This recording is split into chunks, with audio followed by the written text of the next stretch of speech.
느헤미야 13장 4절부터 보겠습니다.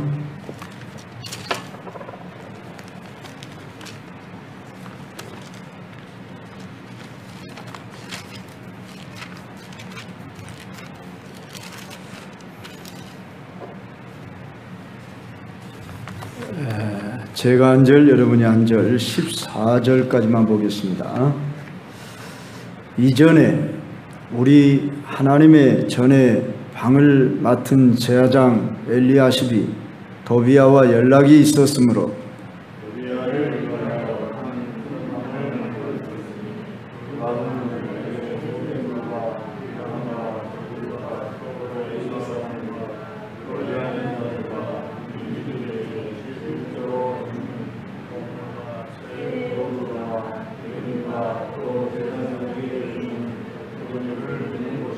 그때에는 내가 예루살렘에 있지 아니하였느니라. 바벨론 왕 아닥사스다 32년에 내가 왕에게 나아갔다가 며칠 후에 왕에게 말미를 청하고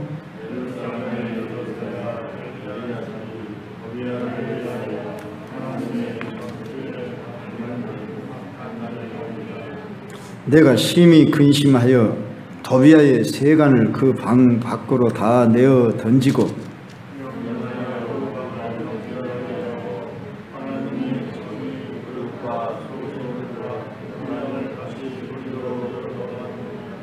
내가 또 알아본즉 레위 사람들이 받을 몫을 주지 아니하였으므로 그 직무를 행하는 레위 사람들과 노래하는 자들이 각각 자기 밭으로 도망하였기로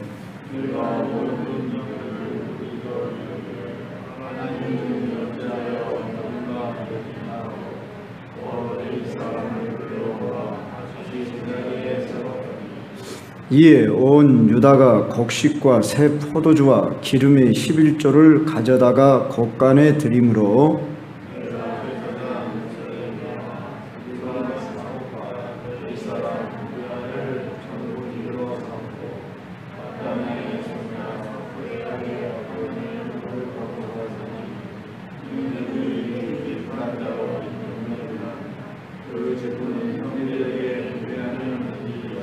같이 읽습니다.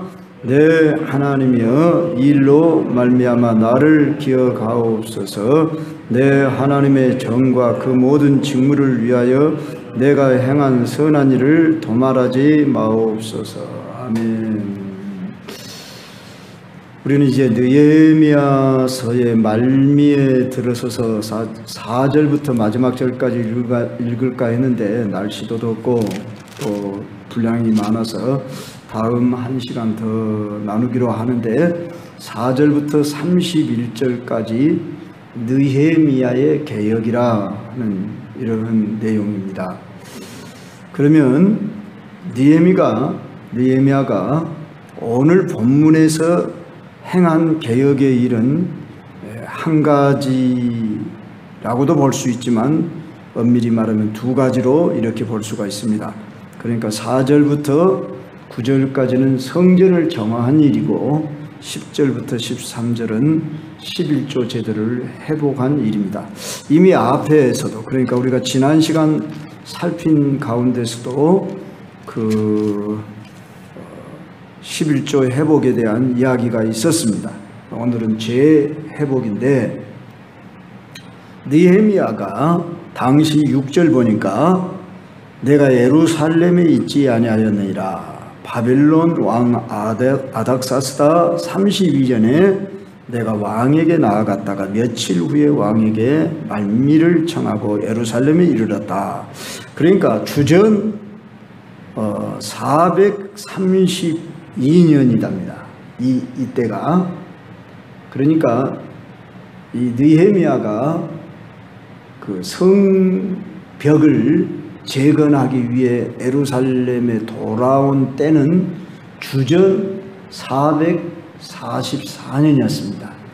그러니까 약 12년 동안 이 성벽을 짓고 또한 예루살렘 주민을 중심으로 해서 그 백성들의 신앙의 부흥을 가져오는 이 일에 에스라와 함께 학사 에스라서가 앞에 있죠. 그래서 원래 구약 성경에는 이 에스라서와 느헤미야서가 한 권으로 되어 있답니다.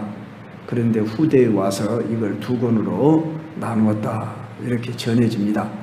그래서 에스라와 느헤미야가 동시대 사람이지만 에스라는 느헤미야보다 나이가 훨씬 더 많은 그런 나이였고, 이제 느헤미야가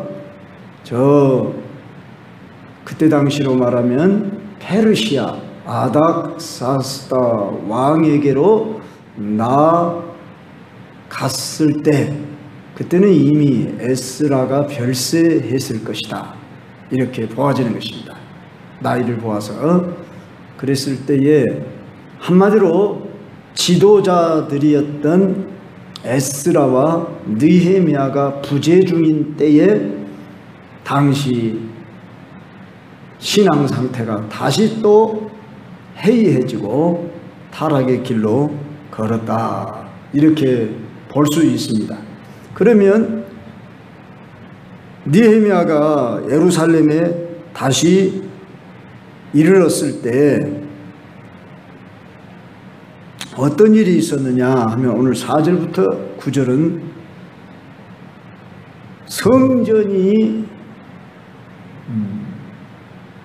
성전의 용도로 쓰여야 하는데, 성전에 여러 방이 있는데 그 방 중에 큰 방이 각종 그 하나님의 성물을 보관하는 창고인데, 당시 도비아라는 사람은 유대 사람을 대적하고 또한 이 하나님의 일을 방해했던 자 아니었습니까? 암몬 사람이었습니다.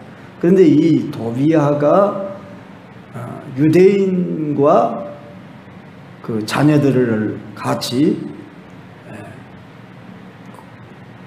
결혼을 맺어가지고 가까이 유대인과 관계를 맺고 있었다 이렇게 볼 수 있습니다.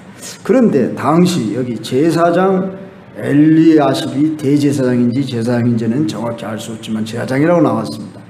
근데 이 제사장 엘리야십이 그랬을 때 이 성전의 방을 책임지는 자였습니다. 그런데 도비아에게 큰 방을 내주고 성전의 11조를 비롯한 각종 그 성물을 보관할 창고 용도로 쓰지 않고 있더라 이 말입니다. 그래서 이 느헤미야가 와가지고 그것을 그냥 분이 여기고, 그리고 여기 오늘 성경에 보면은 근심을 했다고 그랬습니다. 7절에 보면 하나님의 전뜰에 방을 만든 악한 일을 안지라 그랬습니다.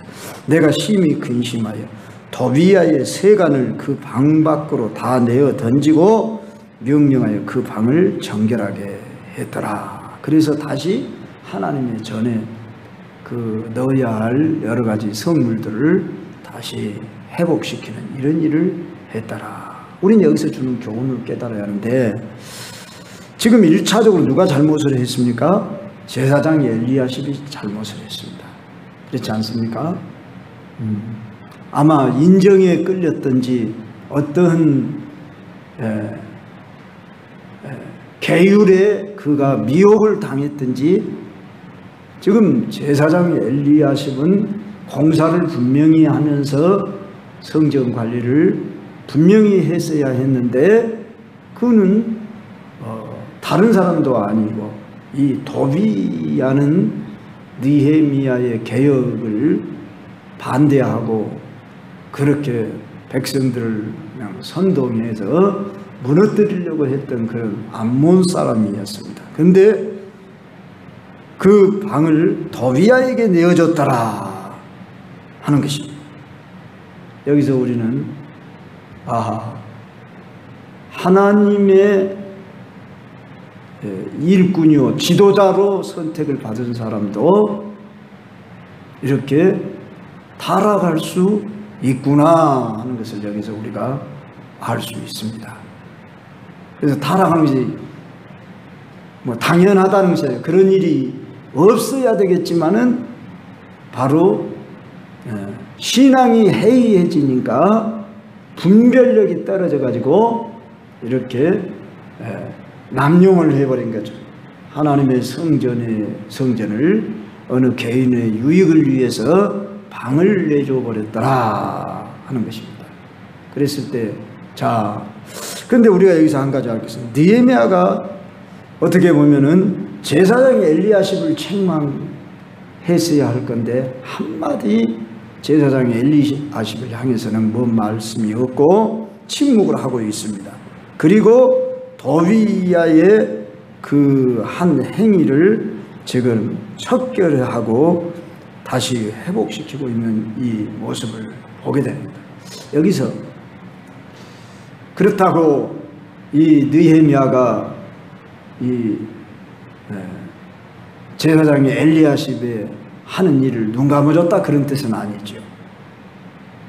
자기가 제사장 위치에 있는 이 엘리야십의 잘못을 정죄하고 비난할 그런 자기가 위치에 있지 않다고 하는 것을 알고 그는 잘못된 그 일들을 처리하는 일과 개혁하는 일을 분명히 단행하는 일을 했을지라도 지금 엘리야십을 향해서 느헤미야가 여기서는 침묵하고 있습니다.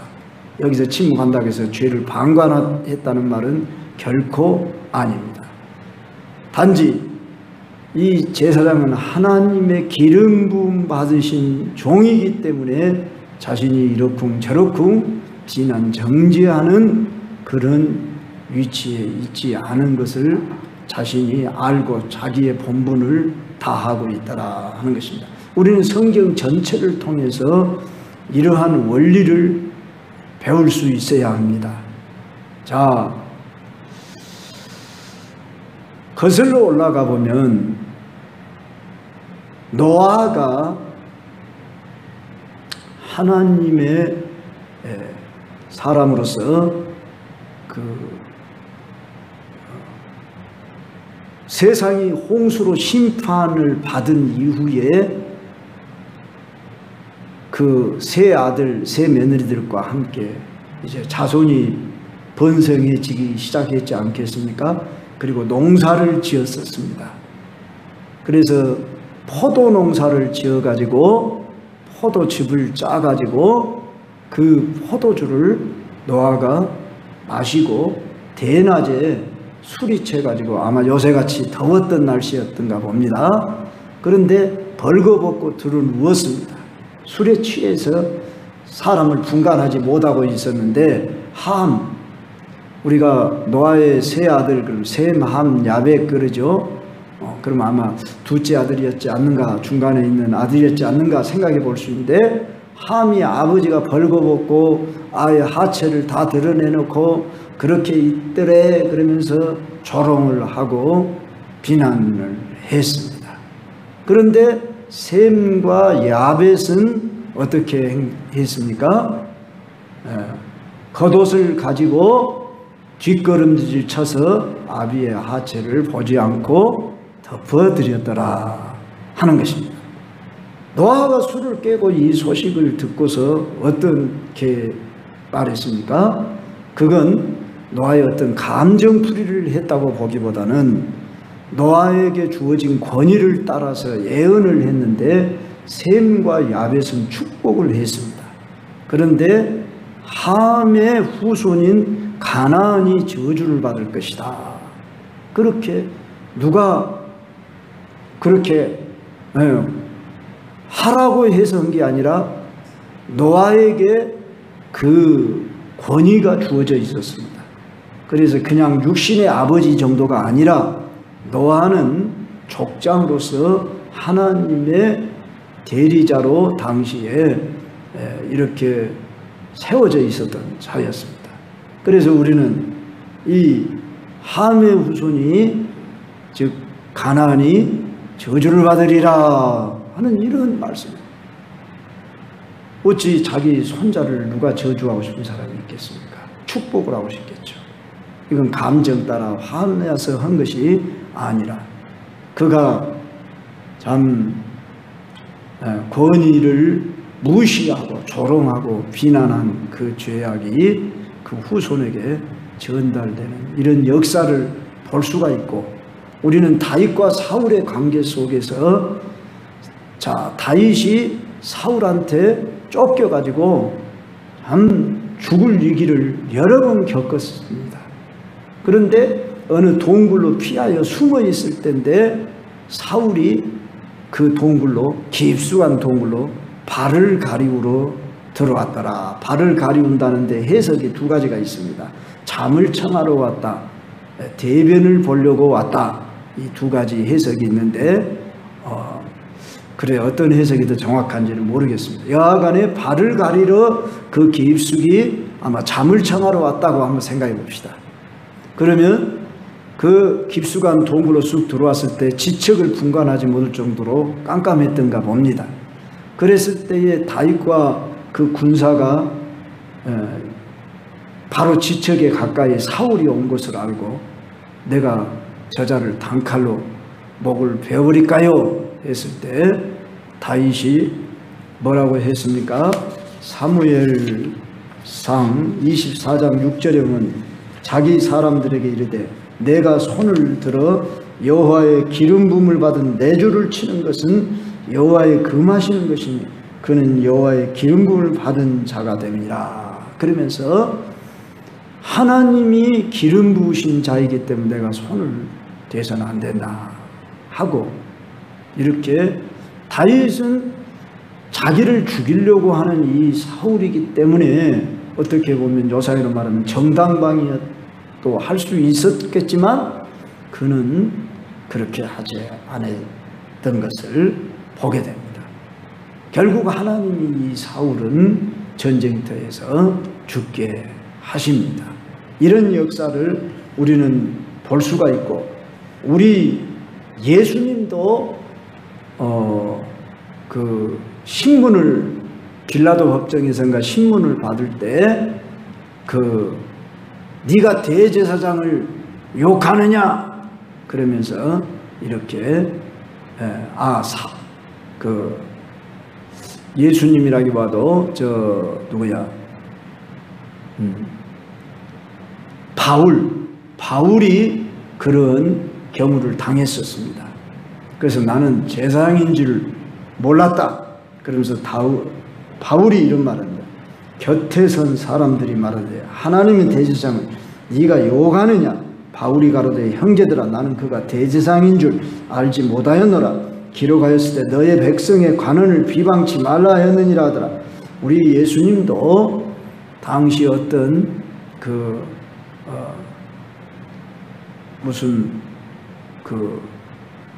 나라의 왕이라든지 어떤 대제사장이라든지 하는 자들의 권위를 인정하고 그들을 무시하지 않았던 경우들을 우리는 볼 수가 있습니다. 율법 출애굽기 22장 28절 보면 너는 재판장을 욕하지 말며 백성의 유사를 저주하지 말라 그랬습니다. 우리들은 오늘날 이 말씀은 제 자신을 지금 이렇게 유해달라는 그런 의미에서 말하는 게 아니라 우리가 성경적인 질서와 원리를 배우자는 뜻이었습니다. 하나님이 교회 안에 기름 부으신 자들로 목사와 장로와 또한 안수집사들까지 오늘날 기름 부어 세웠습니다. 자, 이렇게 직분자를 세운 자들을 우리는 존경하고 그렇게 귀하게 알아야 한다는 것을 말씀드리고, 하나님이 세운 자들은 하나님이 다루신다 하는 것을 알고 우리는 서로가 인정하고 직분자들을 존경하고 사랑하고, 또한 잘못을 했을 때 내가 판단하고 비난하고 정죄하지 않아야 할 것을 오늘 이 말씀 속에서도 우리가 배울 수 있습니다. 그래서 우리는 항상 영적 질서를 바로 지켜 나가야 할 것입니다. 자, 그러면서도 이 느헤미야는 죄는 분명히 그 죄를 없이 하고 그것을 눈 감아주고 그러지 아니했다는 사실입니다. 누구 앞에서인지 잘못된 죄는 척결해 나아가는 이런 일을 단행한 모습을 보아서 우리는 결코 어떤 사람의 눈치를 보고 죄를 용납하고 죄와 함께 이렇게 살아가는 삶을 버려야 할 것을 배워야 하겠습니다. 그리고 우리가 10절로 13절에 보면은 내가 또 알아본즉 레위 사람들이 받을 몫을 주지 아니하였으므로. 그런데 레위 사람들이 받을 몫을 당신이 11조였습니다. 그래서 일반 백성들이 11조를 레위 사람들에게 주면은 레위 사람들은 그것을 창고에 채워서 또 제사장들에게 주고 제사장들이 또 그것을 하나님의 전에 이렇게 10의 1조로 구분해서 나누어서 관리를 했던 것을 압니다. 그런데 지금 에스라와 느헤미야가 부재하는 중에 어느덧 해이해져 버렸습니다. 그래서 레위 사람들에게 마땅히 드려야 할 11조를 드리지 않아서 그들의 생계를 유지할 수 없어 그들이 어떻게 했다고 그랬습니까? 레위 사람들과 노래하는 자들이 각각 자기 밭으로 도망하였기로 그랬습니다. 그래서 자기의 직무를 포기해버리고 나아가버렸더라 이것입니다. 참 이 모습을 보고 지금 느헤미야가 어떤 태도를 취하는가 11절 이하 보니까 내가 모든 민장들을 꾸짖어 이르기를. 민장들이란 그때 당시 백성의 지도자들이었다 이렇게 볼 수 있습니다.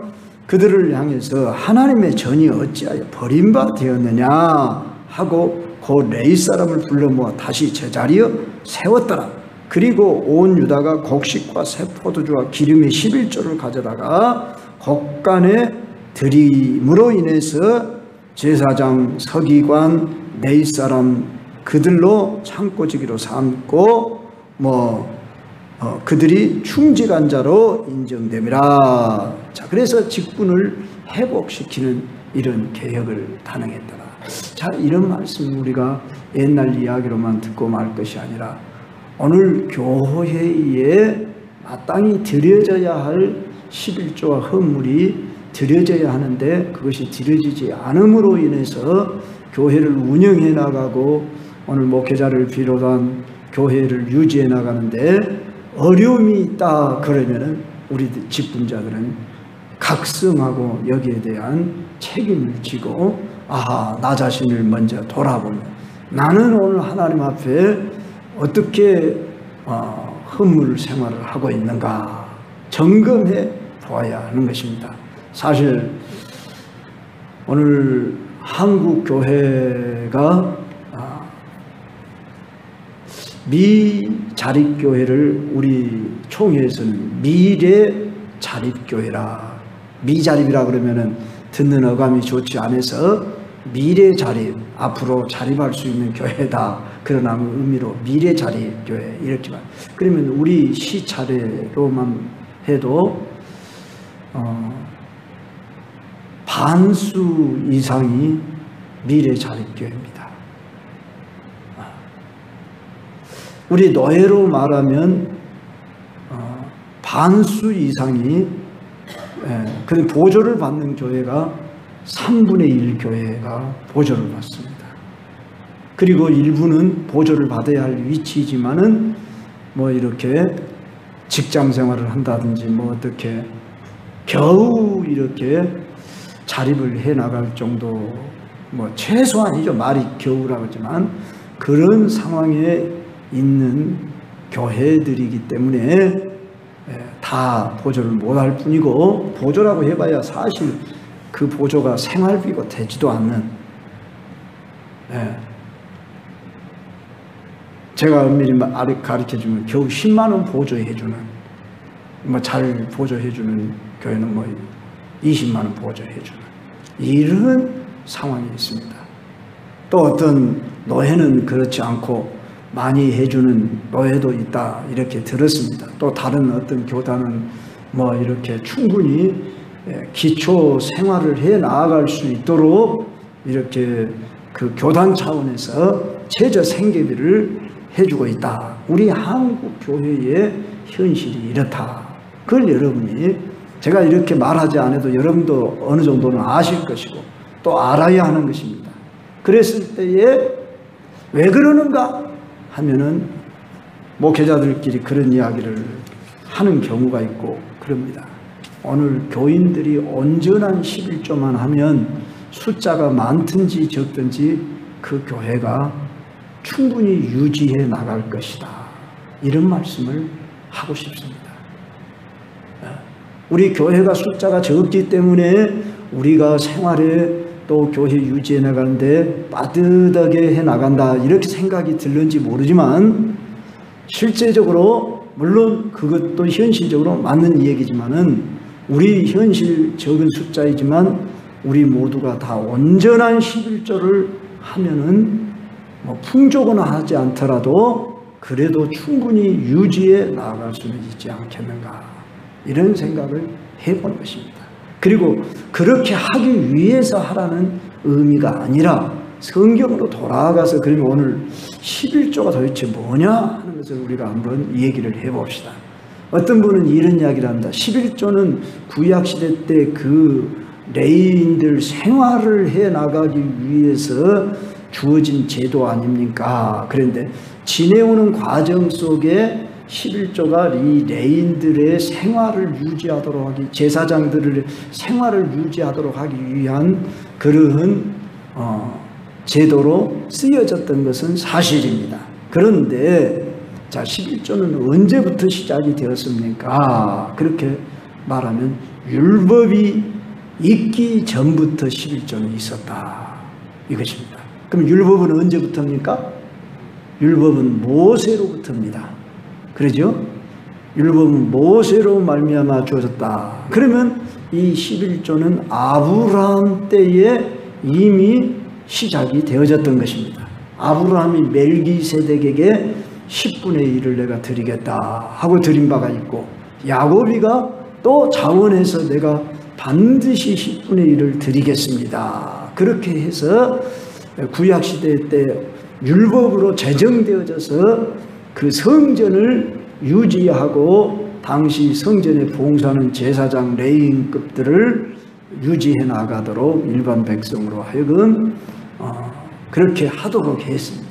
그러면 성전의 일들이 풍성해지고 잘 되어진다는 것은 신앙이 그만큼 부흥하는 때에 풍성해졌다 하는 것을 역사 속에서 우리가 알 수가 있습니다. 가령 히스기야 시대 때라든지 요시야 왕 때라든지 이럴 때에 나라가 아주 부강을 했고 성전에 부흥이 있었던 것은 그들이 철저하게 하나님 앞에 율법을 따라 이렇게 예물을 드렸더라 그 말입니다. 그러면 오늘 이 시대는 율법 시대가 아니고 복음 시대니까 11조는 그 필요에 따라 적당히 우리가 해도 되는 거 아닙니까? 이렇게 말하는지 모르는데 우리 예수님이 또 이런 말씀을 하셨습니다. 마태복음 23장 23절을 한번 펴보십시다.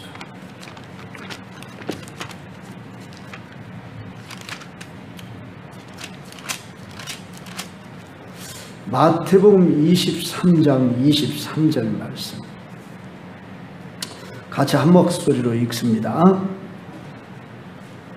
화 있을진저 외식하는, 같이 읽자겠어요. 시작. 화 있을진저 외식하는 서기관들과 바리새인들이여, 너희가 박하와 회향과 근처의 11조는 들이되 율법에 더 중한 바 정의와 긍휼과 믿음은 버렸도다. 그러나 이것도 행하고 저것도 버리지 말아야 할지니라. 이것도 저것도가 뭡니까? 이것은 11조요. 저것은 율법에 더 중한 바 이것도는 율법에 더 중한 바 정의와 긍휼과 믿음은 옛날 성경에는 이렇게 기록이 되어 있습니다. 의와 인과 신은 버렸도다 그랬습니다. 근데 우리 개역 개정 성경은 지금 그걸 말을 풀었습니다. 정의와 긍휼과 믿음은 버렸다. 그러니까 무슨 말씀이냐면 당시 바리새인 서기관들이 11조를 드린다고 그들이 철저히 율법을 따라 외식적으로 드리고는 있었다 그 말입니다. 그러나 그들이 무엇을 버려버렸다고요? 정의, 긍휼, 믿음은 버려버렸더라. 그런데 예수님은 이것도 행하고 저것도 버리지 말지니라. 뭐 이것이 11조라고 해도 좋고 저 의와 인과 신이라 해도 좋고 자 이것도 행하고 저것도 버리지 말라.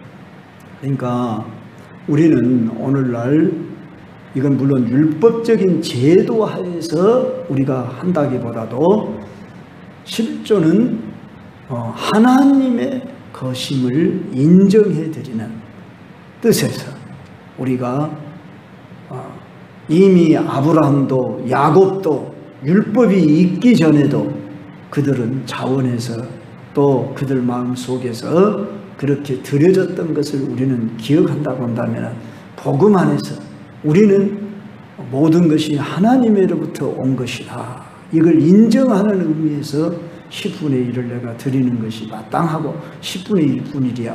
여기 계신 여러분들이 10분의 1도 더 드리시고 계시는 분들도 있는 줄 압니다. 그래서 우리가 몸과 마음과 모든 것이 주께로부터 온 것입니다. 그런데 오늘 우리 그리스도인들이 온전한 11조를 드려지면은 주님의 몸된 교회에 부족함이 없을 것이고 하나님 나라에 부강함을 주시고 축복을 해 주신다고 우리 하나님이 말라기 3장 10절에서 약속을 해주고 있는데 한 구절만 더 봅시다. 그러면 말라기 구약성경 말라기 3장 10절을 한번 봅시다. 같이 한 목소리 읽읍시다. 시작. 만군의 여호와가 이르노라. 너희의 온전한 11조를 창고에 들여 나의 집에 양식이 있게 하고 그것으로 나를 시험하여 내가 하늘문을 열고 너희에게 복을 쌓을 것이 없도록 붙지 아니하나 보라. 하나님이 물질을 드리는 일에 있어서 나를 시험하여 보라. 이렇게까지 말씀하셨다는 거예요. 우리가 하나님 앞에 헌물을 드릴 때에 예물을 드릴 때에 나는 어떤 마음으로 드리고 있는가를 다시 한번 생각하시면서 온전한 11조를 드리라고 했을 때 나는 온전한 11조를 드리고 있는지 그리고 내가 아낌없이 감사함으로 드려지고 있는지 한 번씩 생각해 봐야 할 것입니다. 그래서 뭐라고 말씀합니까? 나의 집에 양식이 있게 하고 그것으로 나를 시험하여 내가 하늘문을 열고 너희에게 복을 쌓을 것이 없도록 붙지 아니하나 보라 했단 말이에요. 우리는 여기서 하나님이 이렇게 말씀하실 만큼 선지자를 통해 하나님 자신을 시험하여 보라고까지 하시며 복을 쌓을 것이 없도록 주어 주신다고 약속하고 있습니다. 우리는 이런 말씀을 비롯하여서 정말 온전히 하나님 앞에 내가 예물을 드려서 하나님 앞에 영광이 돌려지고 또한 축복을 받는 길이라 하는 생각, 우리가 축복을 받자고 그렇게 하자는 것이기 전에 하나님의 마음을 여기서 우리가 배워야 하지 않겠는가 그런 생각을 합니다.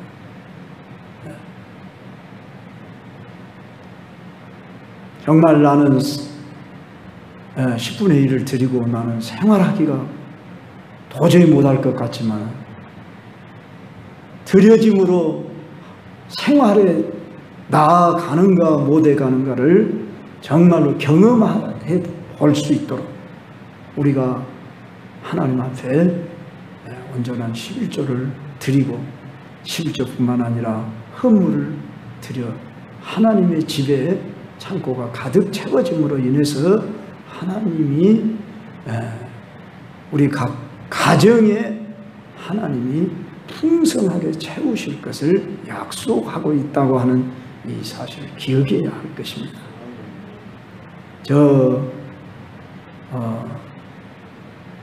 고린도후서 8장 9장을 보면은 헌금의 정신이 나와 있습니다. 마게도냐 사람들은 극한 가난 중에서도 풍성한 연보를 드렸더라 그랬습니다. 그러므로 우리는 11조라고 하는 어떤 율법적인 어떤 규정 이상으로 하나님의 마음을 우리가 여기서 배워야 할 것입니다. 그래서 당시 느헤미야 시대에 참 해이해진 그 시대의 그 신앙생활을 바로 잡는 이 일을 느헤미야가 단행하고서 14절 마지막에 본문으로 돌아와서 봅시다. 내 하나님이여 이 일로 말미암아 나를 기억하옵소서. 내 하나님의 정과 그 모든 직무를 위하여 내가 행한 선한 일을 도말하지 마옵소서. 이 말은 자기의 공로를 알아주라 그런 의미가 아니라 내가 행한 선한 일을 도말하지 마십시오. 이 일이 계속 유지되게 해 주시옵소서. 이런 목적으로 기도로 마치고 있는 것을 보게 됩니다.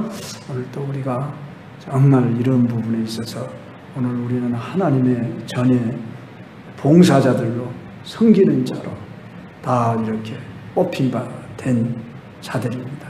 그래서 하나님의 전에 관심을 갖고 하나님 나라의 부흥을 위하여 내 한 몸 쓰임을 받을 수 있도록 여러분들이 헌신하시고 또한 지금까지도 헌신해 오셨지만 정말 하나님이 나를 통해서 하실 일이 무엇입니까? 그래서 우리가 부정한 일, 악한 일은 물리치고 항상 영적 질서를 바로 지키면서 내가 헌물 드리는 일에 있어도 하나님을 기쁘시게 할 수 있는 우리 광주 경성 교우들이 되시게 주의 이름으로 축원합니다. 기도하겠습니다. 하나님 아버지, 이 무더위 가운데서 주 앞에 나온 귀한 우리 한 사람 한 사람 일꾼들 오늘 이 말씀 앞에서 깨달음이 있게 하시고 분별함이 있게 하시고 또한 행할 수 있는 지혜와 믿음을 더하여 주시옵소서. 그래서 하나님 앞에 한 시대에 쓰임을 받고 이 교회와 하나님 나라 영광을 위하여 우리들의 삶이 드려지게 하옵소서. 예수님 이름으로 기도하옵나이다.